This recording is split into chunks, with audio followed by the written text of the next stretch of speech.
দাদা প্রথমেই বলতে চাই I love you. Me two.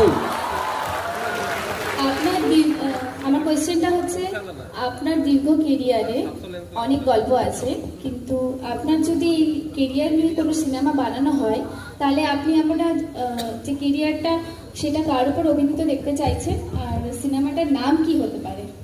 Actually বায়োপিকের কাজ চলছে,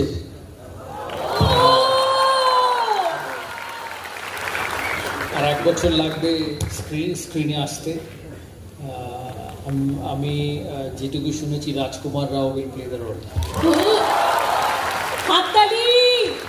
আপাতত, কারণ জানি না, ওদের তো ডেটস নিয়ে ইস্যু থাকে, আবার অন্য ছবি নিয়ে নিলে হয়তো এই ছবিতে হয়তো ডেট নাও দিতে পারে, কিন্তু আপাতত যেটুকু আমি শুনেছি যে উনিই করবেন।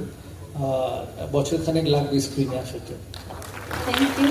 কিন্তু আপনার কাকে ইচ্ছা ছিল? আমার রাজকুমার রাওকে খুব পছন্দ। আর ডনা গাঙ্গুলি হিসেবে কাকে চাইছেন?